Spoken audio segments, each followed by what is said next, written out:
only those services have succeeded where there is a financial model, and the financial model is that the consumers pay for what they receive. आम आदमी की जेब पर होने वाला एक और हमला। बजट से पहले वित्त मंत्री ने दिए रेलवे किराए बढ़ाने के संकेत। फ्लेक्सी किराए पर 10% डिस्काउंट। आज से राजधानी, शताब्दी और दुरंतो में चार्ट बनने के बाद बढ़े हुए फ्लेक्सी किराए पर मिलेगी छूट।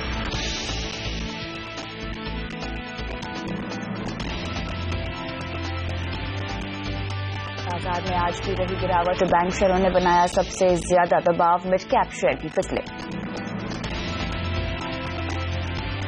मध्य प्रदेश में बीजेपी नेता के घर में आईटी की रेड। मेरठ में इंजीनियर के पास मिले 2 करोड़ 67 लाख रुपए और 30 किलो चांदी। कैलिकट, सतारा और चेन्नई में भी छापे। सिर्फ 25,000 की बैटरी से चलने वाली साइकिल लॉन्च। अभी बुक कराने पर मार्च में मिलेगी डिलीवरी। इस्तीफा देने के बाद आगा सन्स के खिलाफ साइरस मिस्त्री कोर्ट पहुंचे। मिस्त्री ने नेशनल कोर्ट लॉ ट्रिब्यूनल में लगाई अर्जी। शेयरधारकों के हित से खिलवाड़ का आरोप। नमस्कार, आप देख रहे हैं योर मनी और मैं हूं कविता थपलियाल। योर मनी में आज हमारा फोकस होगा आपके इंश्योरेंस पर। आज हम आपको बताएंगे कि कैसे ई इंश्योरेंस का फायदा आप उठा सकते हैं। अपने इंश्योरेंस पॉलिसीज को कैसे डीमैट फॉर्म में आप तब्दील कर सकते हैं। लेकिन चलिए विस्तार से बताते हैं आपको क्या क्या है आज शो में। क्या मतलब है ई इंश्योरेंस का और कैसे करें पॉलिसी को डीमैट। साथ ही आपको बताएंगे कि किडनी ट्रांसप्लांट के बाद क्या मिलेगी हेल्थ पॉलिसी। साथ ही टॉप अप पॉलिसी से कितना बढ़ेगा मेडिकल कवर। इन तमाम मुद्दों पे होगा योर मनी का आज का फोकस। और आज हमारे साथ शो में शामिल हो रहे हैं ओए पैसा के फाउंडर उदय धूत। उदय, आपका स्वागत है। चलिए यहाँ पर आगे बढ़ते हैं और हम बात करेंगे आज ई इंश्योरेंस की, जिसका मतलब ये है कि आपकी तमाम इंश्योरेंस पॉलिसीज को आप डीमैट फॉर्म में किस तरह से तब्दील कर सकते हैं। इस पर हमारा फोकस होगा। अक्सर हम देखते हैं कि हमारे पास कई तरह के इंश्योरेंस पॉलिसीज होती है, लेकिन उन्हें डॉक्यूमेंट्स को संभालने में अक्सर हमसे गड़बड़ी हो जाती है या वो मिसप्लेस हो जाते हैं। इस हालात में अब आप चाहें तो अपनी पॉलिसीज को डिजिटल कर सकते हैं, यानी डीमैट फॉर्म में आप उसको सिक्योर कर सकते हैं, सेव कर सकते हैं और सभी पॉलिसीज को एक ही जगह पर रखना मुमकिन होगा ई इंश्योरेंस के जरिए। आपको करना ये होगा कि रिपोजिटरीज के पास जाके ये ई इंश्योरेंस का खाता खोलना होगा। लेकिन चलिए विस्तार से बात करते हैं। उदय धूत हमारे साथ जुड़ चुके हैं। उदय, योर मनी का फोकस इंश्योरेंस पर है। ई इंश्योरेंस से हम शुरुआत करेंगे। दर्शकों को ये बताइए कि ई इंश्योरेंस से मतलब क्या है, इसकी जरूरत फिलहाल के समय में क्यों है। देखिए, आज के डेट में सबसे बड़ी प्रॉब्लम लोगों के पास ये है कि बहुत लोग अलग अलग अपनी जगह बदलते रहते हैं, अपने एड्रेसेस बदलते रहते हैं। उस कारण से क्या होता है कि हमारे जो कुछ इंपॉर्टेंट पेपर्स होता है यहाँ वहाँ हो ही जाते हैं और उस कारण से जब आपको कोई इंपॉर्टेंट डॉक्यूमेंट की जरूरत पड़ती है तब आपको वो डॉक्यूमेंट नहीं मिलता है। तो जैसे कि पहले आज से 10, 15, 20 साल पहले शेयर्स में हुआ था। शेयर्स को हमने जब वो फिजिकल शेयर की ट्रेडिंग हो रही थी तो बहुत समय लगता था, फिर धीरे धीरे उसे डीमैट कर दिया, वो सब समय बिल्कुल फास्ट हो गया। जैसे शेयर्स डीमैट हुए वैसे ही आप अपनी जो एग्जिस्टिंग इंश्योरेंस पॉलिसीज है आप उनको इलेक्ट्रॉनिक फॉर्मेट में कन्वर्ट कर सकते हो, उनको डीमैट कर सकते हो। यहाँ पर ये बताइए कि या मैं हेल्थ इंश्योरेंस पॉलिसीज या सिर्फ लाइफ इंश्योरेंस पॉलिसीज को ही डीमैट फॉर्म में तब्दील कर सकती हूँ, इनका ई इंश्योरेंस करवा सकती हूँ। हाँ, अभी सिर्फ लाइफ इंश्योरेंस में ये है, जनरल इंश्योरेंस में ये चीज अभी तक आई नहीं है। वो कह रहे हैं कि जनरल इंश्योरेंस में भी ऐसा आएगा, बट फिलहाल सिर्फ लाइफ इंश्योरेंस पॉलिसीज में ये चीज अवेलेबल है आपको। आगे बढ़ते हैं। अब एक एक करके बताइए कि अगर मेरे पास तमाम इंश्योरेंस पॉलिसीज है तो मैं कैसे इनको इलेक्ट्रॉनिक फॉर्म में तब्दील कर सकती हूँ। क्या कोई खाता है जो मुझे जाकर खोलना होगा कहीं पर। देखिए, IRDA ने 4 कंपनीज को इंश्योरेंस रिपोजिटरी का वो लाइसेंस दिया है, जिसमें कैम्स है, कार्वी है, NSDL है और एक सेंट्रल इंश्योरेंस रिपोजिटरी है। वहां जाके पहले आपको अपना अकाउंट खोलना पड़ेगा। अकाउंट खोलना और अपनी पॉलिसीज को कन्वर्ट करना, ये सब कुछ फ्री ऑफ कॉस्ट है एक पॉलिसी होल्डर के लिए। जो भी कॉस्ट है, बिकॉज इंश्योरेंस कंपनी को काफी सेविंग्स होती है तो सारे कॉस्ट जो है वो इंश्योरेंस कंपनीज बेयर करती हैं। एक बार आप इन 4 में से कोई भी एक जगह अपना खाता खोल लें, वो खाता खुलने के बाद में वो खाता खुलने के बाद में एक डिपॉजिट स्लिप आती है, जिस कन्वर्शन स्लिप जिसको हम बोलते हैं, उसमें आप अपने इंश्योरेंस पॉलिसी के डिटेल लिख दें और अपना हस्ताक्षर वगैरह दे के अगर आप वो जो भी डिपॉजिटरी है उसको सबमिट कर देंगे, उसके 6 से 7 या 10 वर्किंग डे के अंदर अंदर आपकी जो पॉलिसी है वो इलेक्ट्रॉनिक फॉर्मेट में कन्वर्ट होके आपके ई अकाउंट में आ जाएगी, ई इंश्योरेंस अकाउंट में आ जाएगी। बिल्कुल, यहाँ पर बताते हैं दर्शकों को कि आपको पहचान पत्र, फोटो और बाकी जानकारी के साथ अकाउंट फॉर्म यहाँ पर भरना होगा और एक बार आप जितने भी जरूरी दस्तावेज है उनको जमा कर देंगे तो 3 से 5 दिन में ये खाता खोल लिया जाएगा। कोई भी पैसा आपसे नहीं लिया जाएगा, कोई भी चार्ज नहीं है ये खाता खोलने पर। और साथ ही आपको बता दें कि अकाउंट जारी एक बार हो जाए तो तमाम जानकारी आपके इंश्योरेंस को लेके अपने आप यहाँ पर अपडेट होती रहेंगी अगर आप इन रिपोजिटरीज के पास जाके अपना ई इंश्योरेंस का खाता खुलवाते हैं तो। लेकिन ये मुझे बताइए कि अकाउंट एक बार मैंने अगर खोल दिया है यहाँ पर तो इसको लेकर तमाम फायदे आगे चल के जो मैं इंश्योरेंस लेती हूँ वो क्या क्या होंगे? देखिए, बहुत सारे फायदे हैं। एक सबसे बड़ा फायदा ये है कि आपको पॉलिसी डॉक्यूमेंट ध्यान से नहीं रखना होता, क्योंकि इंश्योरेंस में क्या होता है, आज आप एक पॉलिसी खरीदते हैं और आपकी जो भी रिक्वायरमेंट होती है 15 साल या 20 साल बाद होती है, तो उन डॉक्यूमेंट को आपको अच्छी तरीके से रखना होता है। अब एक आपकी बहुत बड़ी एडवांटेज हो गई कि आप इसे इलेक्ट्रॉनिक फॉर्म में कन्वर्ट कर दें, आपको सिर्फ यूजर ID पासवर्ड की जरूरत है, तो आपको डॉक्यूमेंट की जरूरत नहीं है। दूसरा, आप अगर कोई भी तरह का चेंज ऑफ एड्रेस या फोन नंबर या ये सब चीजें अपडेट करना चाहते हैं, ये आपको फिर आपकी अगर 10 पॉलिसीज है तो आपको 10 जगह जाके डॉक्यूमेंट नहीं देने होंगे, आप सिर्फ यहाँ पे एक चेंज ऑफ एड्रेस दे दें, ऑटोमेटिकली आपकी सारी इंश्योरेंस पॉलिसीज में ये कन्वर्शन हो जाएगा। तो ये जो सारे एडवांटेजेस हैं, एक ही जगह में सारा आपका डेटा आपको मिल गया। उसके अलावा आपको एक रिमाइंडर यहीं से आ जाएंगे, आप यहीं से ऑनलाइन पेमेंट अपनी पॉलिसीज का कर सकते हैं। तो ये एक सारा एडवांटेज जो है, आपको अपनी सारी इन्फॉर्मेशन जो भी आपकी लाइफ इंश्योरेंस पॉलिसीज हैं एक जगह में मिल जाएगी। आपको ही नहीं, आप ये डेटा फिर अपने जो भी नॉमिनी है या फैमिली मेंबर हैं उनसे शेयर कर सकते हैं, ताकि कल को ऐसा नहीं हो कि मेरी सिचुएशन की मैंने कोई इंश्योरेंस पॉलिसी ली है पर मेरे घर वालों को मालूम नहीं है। अब एक ही अकाउंट में आपका सारा इंश्योरेंस पॉलिसी डॉक्यूमेंट रहेगा, तो सारा जो एक एडवांटेज है इलेक्ट्रॉनिक होने का वो सारा आपको मिल जाएगा। बिल्कुल, लेकिन यहाँ पर एक सवाल ये भी उठता है, मेरे पास जो पॉलिसीज फिलहाल हैं वो तो डॉक्यूमेंट्स के फॉर्म में है, उनको मैं कैसे इलेक्ट्रॉनिकली अब वो कर सकती हूँ, सेव कर सकती हूँ, डीमैट फॉर्म में तब्दील कैसे कर सकती हूँ?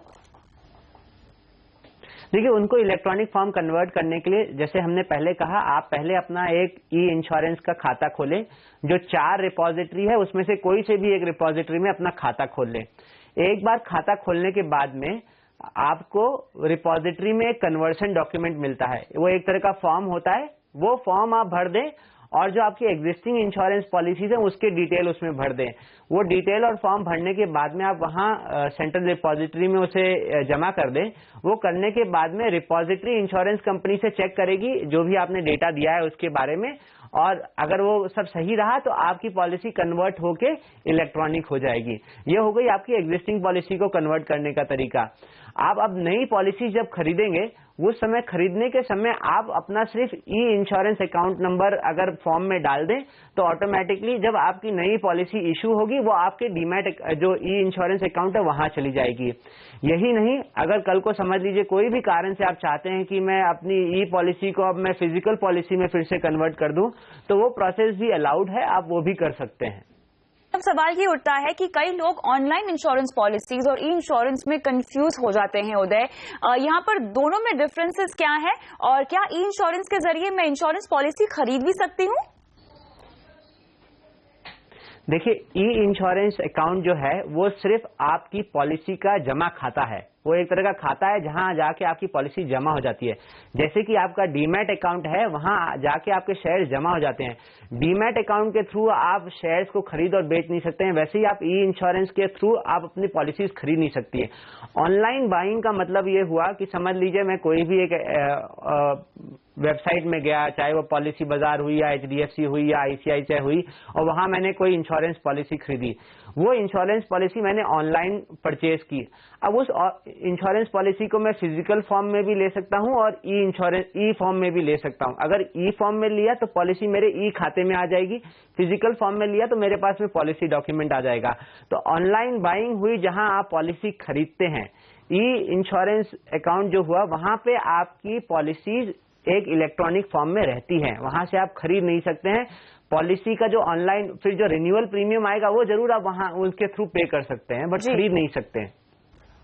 तो क्लियरली यहाँ पे हमने आपको बताया ई इंश्योरेंस के बारे में, चूंकि इसके लिए आपको कोई पैसा नहीं देना है। 4 रिपोजिटरीज है जहां पर जाकर आप ये खाता खोल सकते हैं। आपकी तमाम इंश्योरेंस पॉलिसीज के जो डॉक्यूमेंट्स है उसे इलेक्ट्रॉनिकली आपको ट्रांसफॉर्म करना होगा और इसके जरिए ई इंश्योरेंस का फायदा आपको मिलेगा। लेकिन साथ ही आपको बता दें कि ई इंश्योरेंस करा लेने के बाद जो भी आप इंश्योरेंस पॉलिसी उसके बाद खरीदेंगे वो ऑटोमेटिकली डिजिटल फॉर्मेट में सेव हो जाएगी, क्योंकि आप जब पॉलिसी खरीदेंगे तो आपको अपना ई इंश्योरेंस का अकाउंट नंबर देना होगा, जिसके जरिए ऑटोमेटिकली उस नई इंश्योरेंस पॉलिसी की डिटेल आपके ई इंश्योरेंस खाते में जुड़ जाएगी। लेकिन अगर आपका भी कोई सवाल है जो कि इंश्योरेंस से ही जुड़ा हुआ है तो अपना सवाल आप हमें व्हाट्सएप कर सकते हैं अपने नाम के साथ @kavita.th पे अपना सवाल कॉन्टैक्ट नंबर के साथ भेज सकते हैं। हमारे ईमेल आईडी mf@moneycontrol.com पर भी अपना सवाल आप कॉन्टैक्ट नंबर के साथ भेज सकते हैं। साथ ही फेसबुक के पेज पर भी इंश्योरेंस रिलेटेड क्वेरी आप चाहे तो जरूर भेजिए। लेकिन रुकते हैं ब्रेक के लिए और ब्रेक के बाद भी फोकस हमारा इंश्योरेंस पर ही है, बने रहें।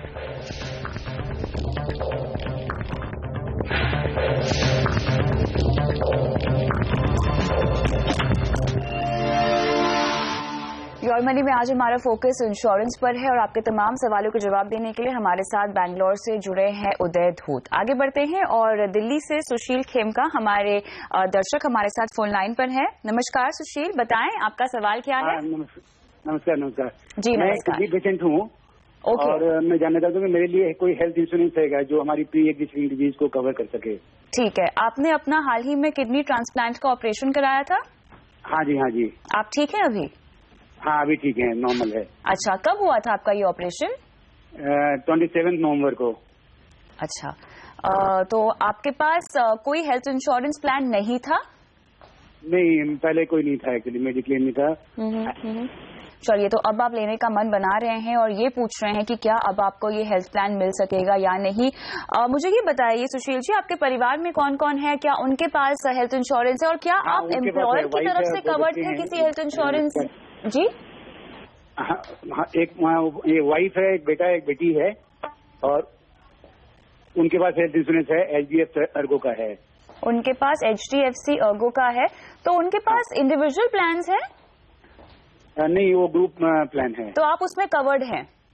नहीं, हम नहीं कवर्ड है उसमें। तो वो उनके एम्प्लॉयर की तरफ से उनको मिला है?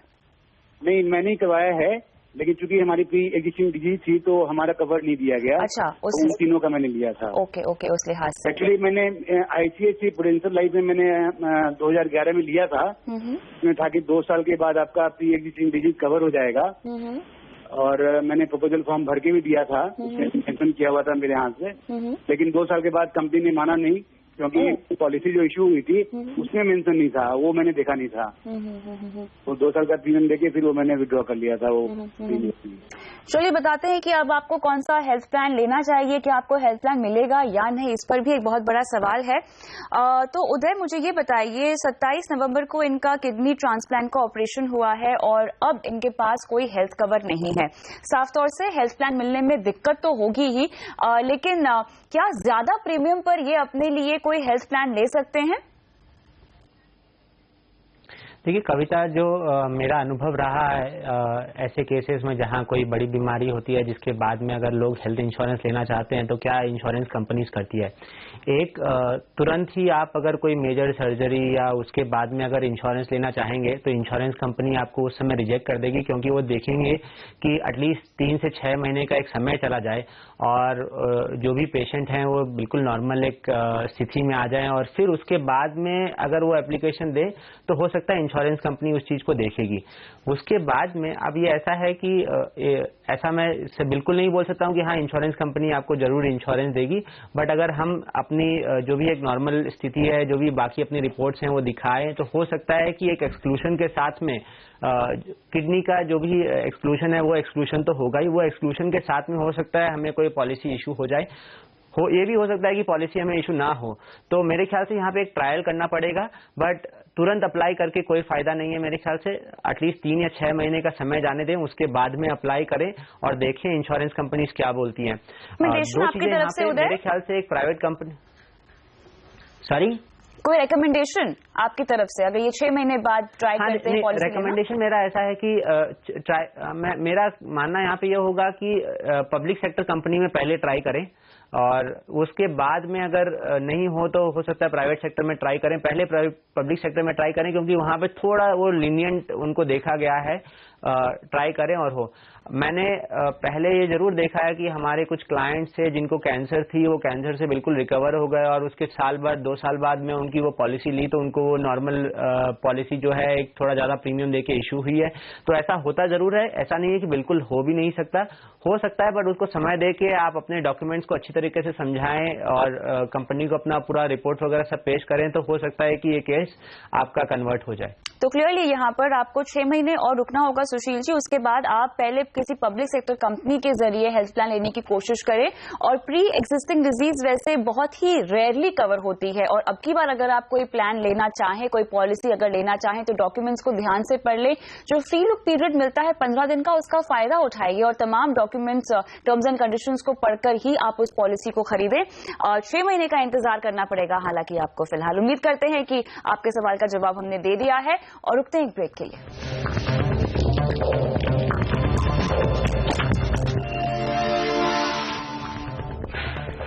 आगे बढ़ते हैं योर मनी में। अगले दर्शक मुंबई से परेश अग्रवाल फोन लाइन पर जुड़ रहे हैं। नमस्कार परेश जी। नमस्कार। नमस्कार, बताइए आपका सवाल क्या है?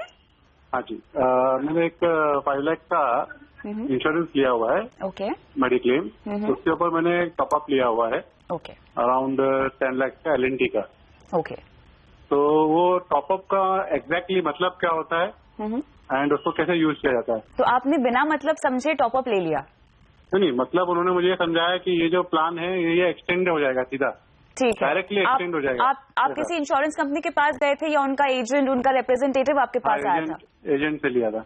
अच्छा, आपने एजेंट से लिया था, ठीक है। तो कब लिया है आपने ये मैंने समझ लीजिए लास्ट जनवरी में लिया था।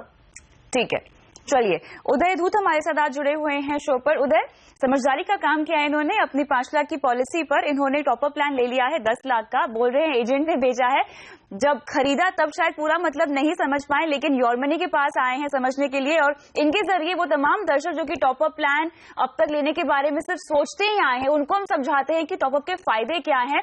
मेरे मेडिकल कवर पर एडिशनल कवर लेना कितने फायदे की बात होती है, प्रीमियम के लिहाज से अगर मैं देखूं तो कितना सस्ता मुझे पड़ता है एक टॉपअप प्लान। देखिए, जैसा कि हम सब जानते हैं कि जो भी मेडिकल का खर्चा है वो बढ़ते जा रहा है, और जरूरत ये है कि आप एक मतलब अच्छा खासा 10-15 लाख का आज के रेट में किसी भी मेट्रो सिटी में आपको कवर चाहिए। तो उसमें जो इन्होंने चीज जो की है, एक रेगुलर पॉलिसी ली है और उसके ऊपर एक टॉपअप पॉलिसी ली है। एक बहुत अच्छा तरीका है अपने कवर को बढ़ाने का और अपने प्रीमियम को कम रखने का। अब ये कैसे काम करती है? जो भी एक टॉपअप पॉलिसी आती है, याद रखिए टॉपअप पॉलिसी में एक बहुत इंपॉर्टेंट चीज होती है, उसको हम कहते हैं डिडक्टेबल। तो ये डिडक्टेबल सम एश्योर्ड जो होता है, तो समझ लीजिए इनकी अगर 10 लाख की पॉलिसी है और उसमें अगर समझ लीजिए डिडक्टेबल सम एश्योर्ड 3 लाख का है, तो अगर 3 लाख तक का कोई भी खर्चा होगा तो ये जो टॉपअप पॉलिसी है, 1 साल के अंदर अगर 3 लाख तक का कोई भी खर्चा होता है तो टॉपअप पॉलिसी जो है वो आपको कोई भी तरह का उसमें से भुगतान नहीं देगी, मतलब आपको कोई भी तरह का उसमें से रिइंबर्समेंट नहीं मिलेगा। जो भी आपको 3 लाख का मिलना है वो आपको आपकी बेस पॉलिसी जो आपकी रेगुलर पॉलिसी है उससे मिलना होगा। 3 लाख से ऊपर अगर खर्चा हुआ तब आप टॉपअप पॉलिसी से क्लेम कर सकते हैं और वो बेनिफिट वहां से क्लेम कर सकते हैं। तो अब इसमें क्या होता है कि समझ लीजिए एक जो खर्चे होते हैं वो हमेशा 3 लाख या 5 लाख से ज्यादा नहीं होते हैं, कुछ कुछ खर्चे होते हैं छोटे अमाउंट के खर्चे होते हैं। तो उसमें क्या होता है कि टॉपअप पॉलिसी में बहुत सारे क्लेम्स नहीं जाएंगे, बहुत जो बड़े क्लेम्स हैं जो कि एक रेगुलर आप देखेंगे तो वो थोड़े रेयर होते हैं, वो टॉपअप में जाएंगे। तो वहां पे एक जो क्लेम की जो सीवियरिटी है वो थोड़ी ज्यादा होती है, बट वो काफी कम होती है। इस कारण से ये तो टॉपअप पॉलिसी जो होती है उनका प्रीमियम काफी कम होता है as compare to your regular policy. तो ये एक बहुत सही तरीका है अपनी पॉलिसी बनाने का। आप अगर इस कॉम्बिनेशन में जाएं तो आपका प्रीमियम जो है, एक समझ लीजिए अगर आपको 10 लाख की रेगुलर पॉलिसी लेनी है एज कंपेयर टू एक टॉपअप पॉलिसी ले, तो आपके प्रीमियम में 20 से 30% का 35% तक का एक वो डिफरेंस आ सकता है, कम पड़ सकता है आपको प्रीमियम। और यहाँ पर 2 अलग अलग कंपनी से मैं टॉपअप प्लान लूंगी और मेरा हेल्थ कवर किसी और कंपनी का होगा तो उसमें कोई आपत्ति नहीं है, कोई दिक्कत नहीं है? हाँ, देखिए उसमें कोई आपत्ति नहीं है, बट एक ही चैलेंज है आपको कि आपको अगर समझ लीजिए इसी केस में रहें कि 10 लाख की मेरी टॉपअप पॉलिसी है, उसमें 3 लाख का डिडक्टेबल है और मेरी बेस पॉलिसी समझ लीजिए 5 लाख की है, जैसे इनका केस था। तो अब ऐसा होगा कि 5 लाख अगर समझ लीजिए 6 लाख का खर्चा हुआ तो 5 लाख तक का खर्चा मुझे अपनी कंपनी से क्लेम करना पड़ेगा, उसके ऊपर का खर्चा मैं अपनी टॉपअप पॉलिसी से क्लेम कर सकता हूं। अब इसमें चक्कर यही है कि आपको 2 जगह डॉक्यूमेंट्स प्रोवाइड करने पड़ेंगे, सब कुछ करना पड़ेगा। तो ये एक जरूर चैलेंज हो सकता है, अदरवाइज ऐसा कोई चैलेंज नहीं कि आप क्लेम नहीं कर सकते हो, आप क्लेम कर सकते हो, खाली आपको डॉक्यूमेंटेशन 2 बार करना पड़ेगा। तो क्लियरली यहाँ पर कम प्रीमियम पर ज्यादा कवर अगर आप चाहते हैं तो टॉपअप प्लान आपके लिए बिल्कुल सही है। और उम्मीद करते हैं परेश जी कि आपके सवाल का जवाब हमने दे दिया है। और इसी के साथ उदय, बहुत बहुत शुक्रिया आज शो पे आके अपनी सलाह दर्शकों को देने के लिए। योर मनी में मुझे भी इजाजत दीजिए, लेकिन अगर इंश्योरेंस से रिलेटेड कोई भी सवाल है तो आप व्हाट्सएप कर सकते हैं अपने नाम के साथ mf@moneycontrol.com हमारा जो ईमेल आईडी है, अपने कॉन्टैक्ट नंबर के साथ आप सवाल पूछिए। @kavita TH पर भी अपना सवाल आप पूछ सकते हैं। फिलहाल इजाजत दीजिए, नमस्कार।